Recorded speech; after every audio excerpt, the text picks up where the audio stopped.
జై రామకృష్ణ. మనం దైవంతో సహజీవనంలో నెక్స్ట్ పార్ట్కి వెళ్దామండి. సో వివేకానంద స్వామితో బ్రహ్మానంద స్వామి యొక్క అనుబంధం ఎలా ఉంది అని. సో ప్రతి స్వామీజీ గురించి చెప్పేటప్పుడు మనకు స్వామి వివేకానందతో వాళ్ళ అనుబంధం ఎలా ఉంది అనేది కంపల్సరీగా వస్తూ ఉంటుంది. ఎందుకంటే వీళ్ళందరికీ కూడా స్వామీజీ లీడర్ కాబట్టి వాళ్ళతో ఎలా ఉంది, స్వామీజీ వాళ్ళతో ఎలా ప్రవర్తించేవారు, ఆయన ఒకవేళ కోప్పడితే వీళ్ళు ఎలా దాన్ని స్వీకరించేవాళ్ళు, వాళ్ళ మధ్య ప్రేమ ఎలా ఉండేది, వాళ్ళు ఒక గురువులాగా స్వామీజీని ఎలా చేసేవారు, అదంతా కూడా వస్తుంటుంది అనమాట. దాన్ని బట్టి మనం నేర్చుకోవాలి, మనము తోటి సాధకులతో ఎలా ఉండాలి, అలా అన్నీ నేర్చుకోవాలన్నమాట. కాబట్టి ఏమంటున్నారు ఇక్కడ, పాశ్చాత్య దేశాల నుంచి తిరిగి వచ్చిన స్వామి వివేకానంద 1897 ఫిబ్రవరి 19వ తేదీన కలకత్తా చేరారు. ప్రజల నుండి సోదర స్వాముల నుండి అద్భుతమైన స్వాగతం వారికి లభించింది. వివేకానందని గుర్రపు బండి బాగ్ బజార్లోని పశుపతి బోస్ గృహం వద్ద రాగానే బ్రహ్మానంద స్వామి ముందుకు వచ్చి వారి నాయకునికి పుష్పమాలాంకృతులను చేశారు. సో కాబట్టి ఆ స్వామీజీ పాశ్చాత్య దేశాల్లో ఆ విజయకేతనం ఎగిరేసి వచ్చిన తర్వాత ఇక్కడ అందరూ కూడా గుర్తించడం మొదలుపెట్టారు. ఎప్పుడైనా అంతే కదా, మనం వేరే ప్రదేశంలో అందరూ బాగా గుర్తించిన తర్వాతే మన లోకల్ వాళ్ళు గుర్తించడం జరుగుతుంది ఎవరినైనా సరే. అట్లానే జరిగింది వివేకానంద స్వామి విషయంలో కూడా. ఆయన చికాగో స్పీచెస్కి వెళ్ళి ఆయన అదంతా ప్రభంజనం సృష్టించిన తర్వాత మన కంట్రీ వాళ్ళందరూ వెయిట్ చేశారు స్వామీజీ కోసం. కాబట్టి అప్పుడు ఏమన్నారంటే బ్రహ్మానంద స్వామి పుష్పమాలని అలంకరించి స్వామీజీ గౌరవపూర్వకంగా బ్రహ్మానందునికి వంగి నమస్కారం చేస్తూ గురువత్ గురుపుత్రేషు అని అన్నారంట. అంటే ఏమని అర్థము అంటే గురుపుత్రుణ్ణి గురువులాగానే గౌరవించాలి అన్నారంట. కాబట్టి ఆయన పూలమాల వేయగానే బ్రహ్మానంద స్వామి పూలమాల వేసినప్పుడు వివేకానంద స్వామి ఏమన్నారు, గురువు యొక్క శిష్యులు ఎటువంటి వారంటే గురువు అంతటి వారని మనం అనుకోవాలి. గురువు యొక్క పుత్రులు, గురువుని ఎప్పుడు తండ్రి సమానంగా అనుకుంటాం ఏది మన స్పిరిచువల్ కల్చర్లో. కాబట్టి మనకు అన్ని తల్లి తండ్రి ఆయనే అని అనుకుంటాం. మన తల్లి తండ్రి భౌతికంగా జన్మనిచ్చినప్పటికీ మన జన్మను తరింపచేసేవాడే గురువు కాబట్టి ఆ గురువుని మనం తల్లిదండ్రితో సమానంగా చూసే కల్చర్ మనది.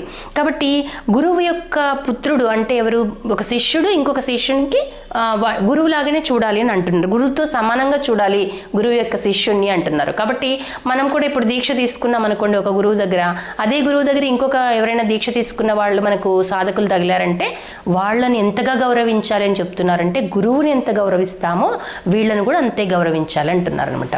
అంటే తోటి సాధకులు కూడా మనకు గురువులే, వాళ్ళ దగ్గర నుంచి కూడా ఏదో ఒకటి నేర్చుకుంటాం కదా అట్లా.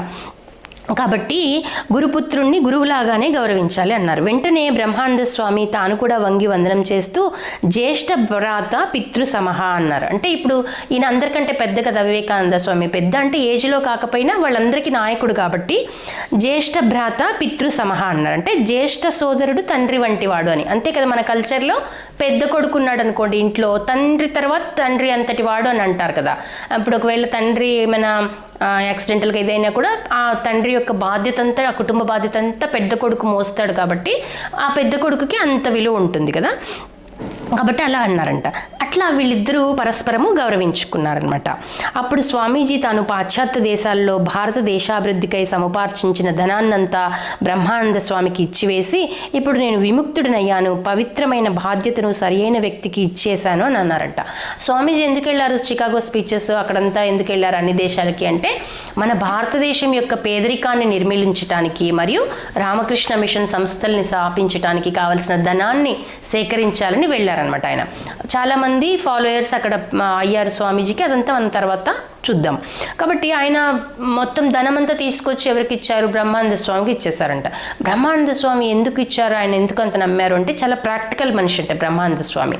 అంత సాధనలు చేస్తున్నప్పటికీ ప్రపంచంలో ఉండే వ్యక్తులతో ఎలా మన్నాలి అదంతా బాగా తెలుసు. వివేకానంద స్వామి ఏంటంటే కొంచెం ఎమోషనల్ పర్సన్ అనమాట.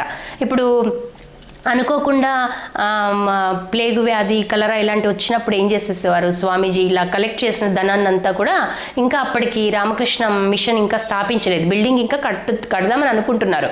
అప్పుడు ఆ ప్లేగు వ్యాధి వచ్చింది. అప్పుడు స్వామీజీ ఏమన్నారు, ఈ ధనంతో మనం ఇదంతా కట్టి ఏం చేస్తాము అంటే వివేకానంద స్వామి ఆలోచనలు, ఏం చేస్తాము ఇదంతా ప్రజల కోసం ఖర్చు పెట్టేద్దాం, వాళ్ళకి వైద్యం చేయించేద్దాం అని అంటే అప్పుడు శారదమాతను అడుగుతారు. ప్రతిదానికి ఆయన డెసిషన్ తీసుకునేటప్పుడు శారదమాతను వెళ్ళి అడుగుతారు అడిగితే నాన్న ఇలా చేయకూడదు, ఒక సంస్థ అనేది ఉంటే తర్వాత అది ముందుకెళ్తుంది, చాలా రకాలుగా సేవలు చేయొచ్చు, అలా ఆ ధనాన్ని అందుకోసం వినియోగించద్దు అంటే అప్పుడు ఆపేస్తారంట స్వామీజీ.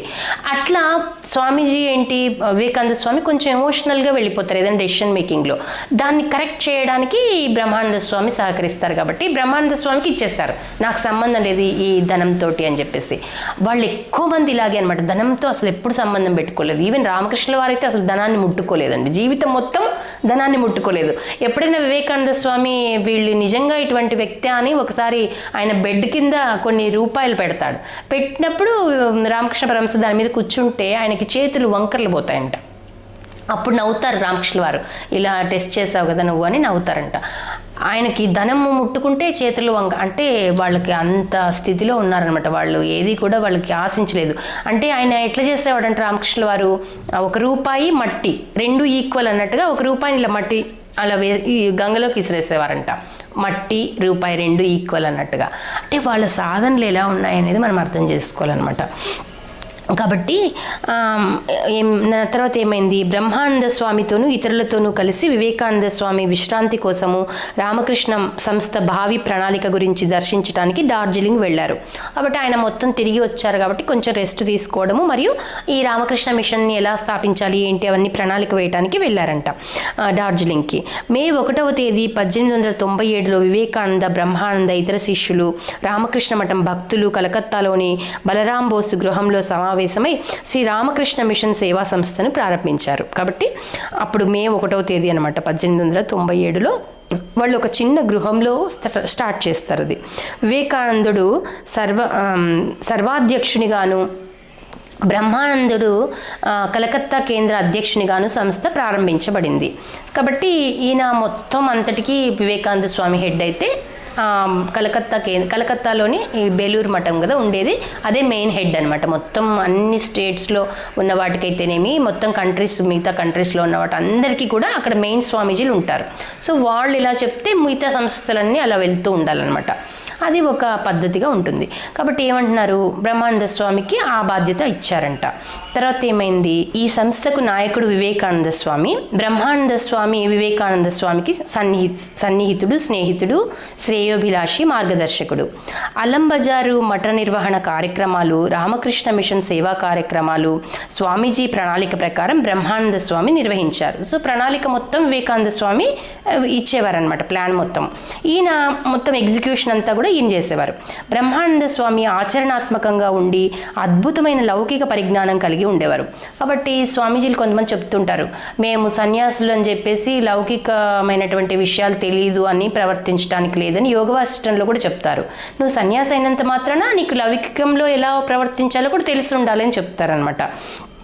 కాబట్టి ఈ అన్ని లక్షణాలకు అది లౌకిక పరిజ్ఞానం కలిగి ఉండేవారు. మృదుత్వము, ప్రేమతత్వము నిండిన బ్రహ్మానంద స్వామి ఈ అన్ని లక్షణాలకు అతీతంగా ఉన్న ఒక మహోన్నత ఆధ్యాత్మిక శక్తితో ఎదుటివారి శక్తియుక్తులను సులభంగా అంచనా వేయగలిగేవారు.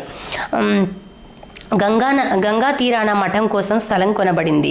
స్వామీజీ నాయకత్వంలో సోదర సన్యాసులు ఆ భూమిని చదును చేసి గృహాలు, మందిరం నిర్మించే బాధ్యత చేపట్టారు.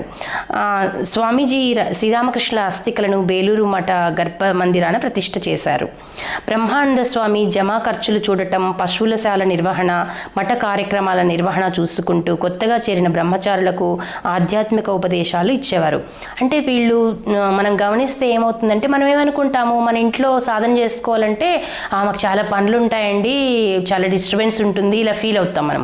కాబట్టి వీళ్ళ లైఫ్ స్టైల్ చూస్తే మనకి ఏమర్థమవుతుంది అంటే, వీళ్ళు అటు కూరగాయలు పండించుకోవటము, పాడి పశువులు ఇవన్నీ కూడా మెయింటైన్ చేస్తారనమాట. వాళ్ళు అటు సాధనలు, ఎవరైనా భక్తులు వస్తే వాళ్ళ సమస్యలు వినడం అయితేనేమి, మళ్ళీ బయట ఏదైనా వెళ్ళి ప్రసంగాలు ఇవ్వాలంటే అన్నీ బ్యాలెన్స్ చేసుకోవడము, ఒకవైపు కొత్తగా బ్రహ్మచారులు చేరితే వాళ్లకు ట్రైనింగ్లు ఇవ్వడము, ఇవన్నీ అసలు వాళ్ళు పొద్దున 3:30కి లేస్తే అప్పటి నుంచి వాళ్ళకి జరుగుతూనే ఉంటాయి అన్నమాట కార్యక్రమాలు. ఇంకా ఇక్కడ మాకు రామకృష్ణ మఠంలో చెప్తూ ఉంటారు, సండే ఇంకా ఎక్కువ బిజీగా ఉంటారు స్వామీజీ వాళ్ళని చెప్తుంటారు. ఎందుకంటే మనమందరూ సండే చాలామంది వెళ్తారు కదా డివోటీస్, కాబట్టి సండే వాళ్ళు ఎక్కువ వర్క్ చేస్తారనమాట. మనం సండే హాలిడే తీసుకుంటే వాళ్ళు తీసుకోరు. And at the same time ప్రతి శనివారము నైట్ వాళ్ళకి శివరాత్రి జాగరణ అంటండి. మనకు 1 ఇయర్కి ఒకసారి జాగరణం ఉంటే వాళ్ళు ఎవ్రీ సాటర్డే జాగరం ఉంటారంట. వాళ్ళు అప్పుడు నామజపం చేసుకుంటూ అలా మొత్తం శివరాత్రి జాగరణలో ఉంటారంట. కాబట్టి ముందు రోజు నైట్ వాళ్ళు సాటర్డే అలా ఉండి మళ్ళీ సండే అంతా ఎంతో చక్కగా అందరికీ సేవలు అందిస్తున్నారు అంటే, అంత పెద్ద పెద్ద కార్యక్రమాలు జరుగుతున్నాయంటే వాళ్ళకి ఎక్కడి నుంచి వస్తుంది శక్తి? అదంతా కూడా రామకృష్ణుల వారి అనుగ్రహము, శారదమాత, వివేకానందుల వారి అనుగ్రహం, వాళ్ళ సాధనల యొక్క శక్తి అన్నమాట. కాబట్టి ఇట్లా మనం ఇది అర్థం చేసుకోవాలి.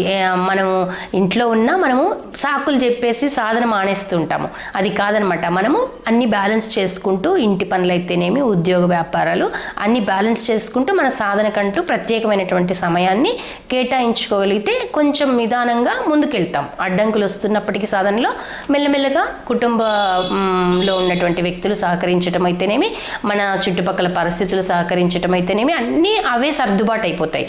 యూనివర్స్ అలా సర్దుబాటు చేస్తుందనమాట.